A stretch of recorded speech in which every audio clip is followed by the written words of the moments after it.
She grabbed my arm in the parking garage at 9:47 on a Thursday night. I know the time because I had just checked my phone to see how late it was and whether the train was still running, which it was, barely.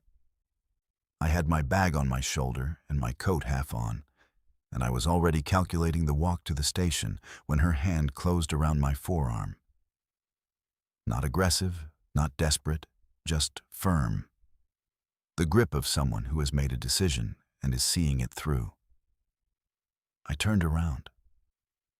She was still in her work clothes, which meant she had been in the building as long as I had, which was longer than either of us was supposed to be. Her hair was slightly less composed than it was at 9 in the morning. She was looking at me with an expression I had never seen on her face before, which was notable because I had been studying her face across conference tables for 2 years and thought I had cataloged everything it did. She said, "Don't go. I have no one else to be honest with." I stood there with my coat half on, and I did not go. My name is Marcus Webb. I'm 33.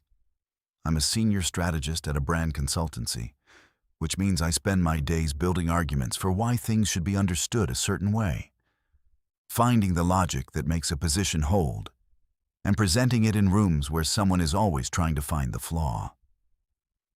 It is, professionally speaking, not a gentle environment. I am good at it. I have been good at it long enough that I stopped noticing how good I had to be until Imogen Park arrived 2 years ago and made me notice again. Imogen Park, 32. Also a senior strategist, which was the origin of the problem, if you want to call it a problem, which for a long time I did. She had come from a larger firm with a sharper reputation and a way of entering a room that suggested she had already assessed it before she walked in, found it adequate, and was prepared to improve it. She had opinions, and she expressed them with a directness that the firm's culture was not entirely ready for, which was the firm's limitation and not hers, and which she knew and did not particularly adjust for. Our first meeting, she disagreed with my positioning on a campaign I had spent 3 weeks building. She did it in front of 6 people, and she was not unkind about it. She was precise, which is different from kind, but not opposite to it. And she was right, which was the thing I spent the rest of the day not wanting to admit and admitted by midnight. After that, 2 years of it. 2 years of conference rooms and competing decks and the specific electric quality of being in a meeting with someone who will actually push back, which is rarer than it should be in rooms full of people who are paid to think. I had been bored before she arrived. I had not known I was bored. She made me know. I had also, somewhere in the vicinity of 6 months in, developed a problem I chose to call professional respect and leave at that. And I had kept it there with some effort and a strict policy of not examining it directly, which I was good at, and which was becoming, I was aware, a recurring theme in my life. The reason she was in the parking garage at 9:47 on a Thursday was the Callaway pitch. We had both been assigned to it, a joint presentation. The first time the firm had put us together rather than against each other, which had seemed like a good idea to someone and had turned out to be a complicated idea to everyone, including us. We had spent 3 weeks building something that was, if I am being honest, better than either of us would have built alone. And we had spent those 3 weeks doing so in the particular friction of 2 people who are used to being the sharpest person in the room and are still adjusting to the fact of each other. The pitch was in the morning. We had stayed late to run it one more time. It was ready. We both knew it was ready. And then she had said, in the elevator, with her coat on and her bag over her shoulder, "Do you think it's good enough?" And I had said, "Yes." And she had said nothing. And we had walked to our cars, or rather, to my car, and to the door that led out to the street. She did not drive, and that was when she grabbed my arm. I turned around. I said, "What is it?" She said, I don't know how to do this. She was looking at me with the expression I had never catalogued.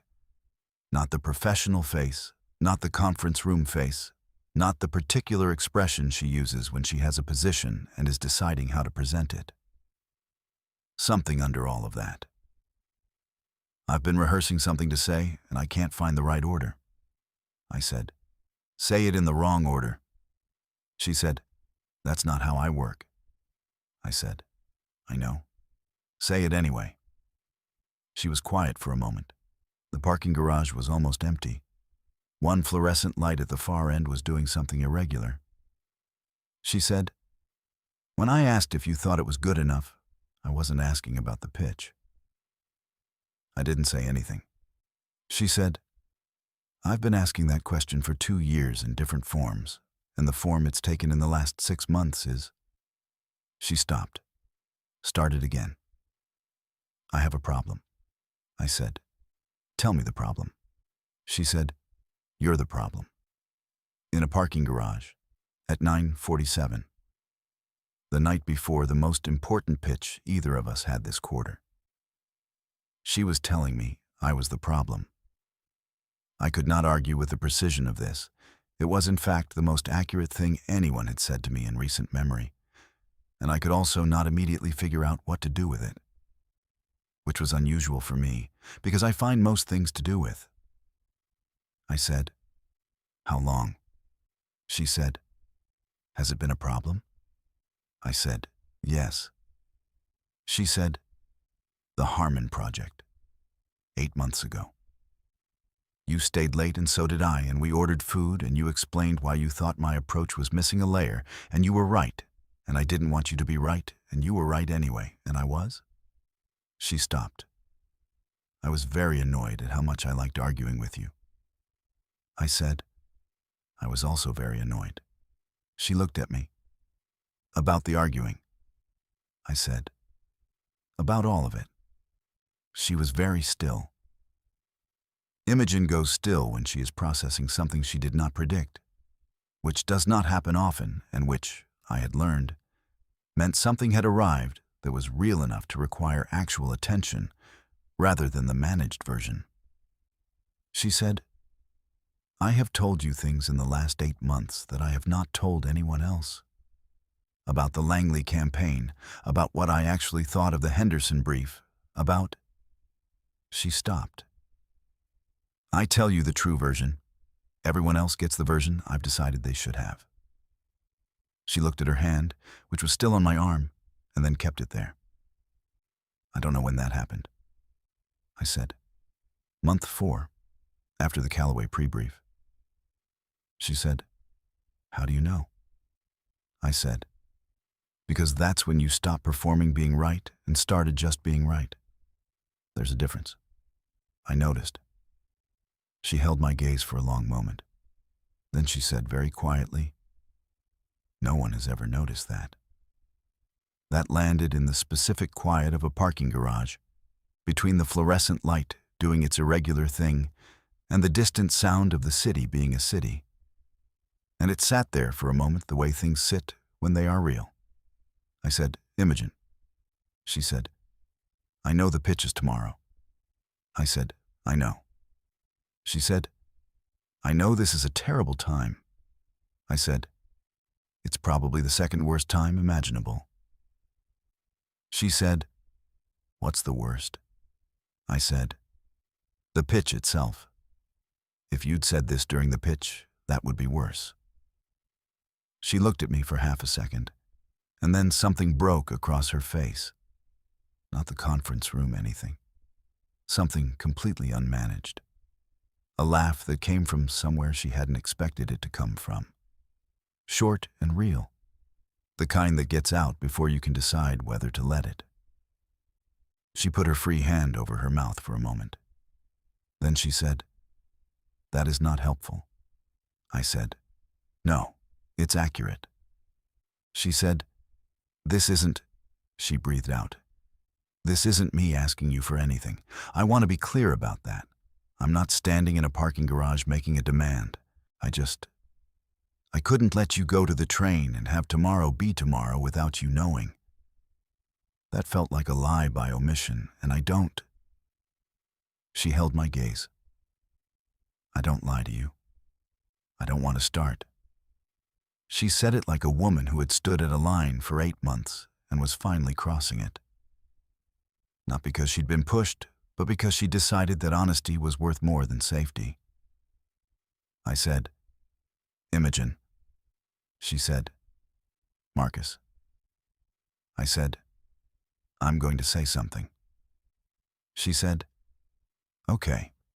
I said, I have spent 2 years being very careful about the difference between someone who makes your work better and someone who makes everything else feel less interesting by comparison.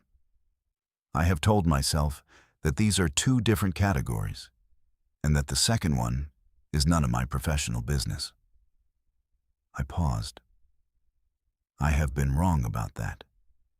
She was still. I said, you make everything else feel less interesting by comparison. I have noticed this for 8 months. I have been very diligent about not telling you. She said, why? I said, because you're in the other category too. And because the pitch is tomorrow. And because I did not want to be the kind of person who takes something personal into a professional situation and makes it everyone's problem. She said, and now? I said, now you're holding my arm in a parking garage at 10 o'clock at night, and you've just told me you don't lie to me, which makes it very difficult to continue being diligent. She looked at me for a long moment. The fluorescent light did its thing. The city did its thing. She said slowly, we have a pitch in the morning. I said, we do? She said, it is good enough. I said, it is. She said, we should both go home and sleep. I said, we should. Neither of us moved. She said, after. I said, after. She let go of my arm, stepped back exactly 1 step. She said, after the pitch. She paused. We'll talk about the other thing. I said, agreed. She said, and Marcus? I said, yes. She said, if you pitch badly tomorrow because of this, I will never forgive myself. I said, I won't pitch badly. She said, I know, I won't either. A pause. But if we do, I said, we won't. She said, how do you know? I said, because we've been pitching against each other for 2 years, and neither of us has ever pitched badly in front of the other one. I think we're constitutionally incapable of it at this point. She looked at me for a moment. Then she nodded once, the crisp Imogen nod that means a decision has been made and is now operational. She said, tomorrow then. She turned to go. I said, Imogen. She turned back. I said, for the record, 8 months is a long time to be diligent. She held my gaze. Something in her expression did the thing it does when something has landed where she didn't see it coming. She said, yes. Quietly. It is. Then she left. We pitched at 10 the next morning. It was the best work either of us had done. I know this not because of the outcome, which was excellent, but because of the specific quality of being in the room with someone who is pushing from exactly the right angle, not against you, with you, finding the seams in the argument before the client can and sealing them in real time. We had built the thing together, and we presented it together. And it was, without question, the most aligned I had ever been with another person in a professional context. And I was aware of this the entire time, and did not let it show, and neither did she. Afterward, in the hallway outside the conference room, while everyone else was shaking hands and dispersing, she stood beside me and said, without looking at me, good pitch. I said, good pitch. She said, the other thing. I said, tonight. She said, tonight. We went to dinner. Not the quick professional dinner of 2 colleagues debriefing a win, a real one, a long one, at a restaurant neither of us had been to that had good wine and low light and small tables. She was still in her work clothes. So was I. We talked about the pitch for exactly 20 minutes, and then stopped talking about the pitch by unspoken agreement and talked about everything else instead, which we had been doing for 8 months in stolen increments, and which felt, in the open space of a real evening, like something we had always been capable of and had only recently been given permission to do. She told me things. I told her things. Not the managed versions, the actual ones. At the end of the evening, outside the restaurant, she said, "I meant what I said last night. I have no one else to be honest with." I said, "I know." She said, "I want you to know I'm aware of what that means. That I'm giving you something real, and I know I'm giving it to you, and I'm choosing to." I said, "I know. I'm choosing to take it carefully." She looked at me. She said, "Most people would have made a joke right now." I said, "I know. I thought about it." She said, "Why didn't you?" I said, "Because you said something real. You should get something real back." She was quiet for a moment. Then she stepped forward and kissed me once, deliberate, unhurried, the way she does things she has made decisions about. And then stepped back and said, "That's also real." I said, "I know." She said, "Okay." I said, "Okay." She said, "I'm going home." I said, "I know." She said, "You're going to smile about this the whole way to the train." I said, "I was already planning not to." She said, "Let me know how that goes." It did not go well. I smiled the entire way to the train. I was fine with this. 6 months later, our manager found out and was professionally required to make a process comment about disclosure, which we had both known was coming and had both by that point thoroughly ceased to be concerned about. He said what he needed to say, and we said what needed to be said, and the conversation lasted 11 minutes, was never spoken of again. The work had only gotten better.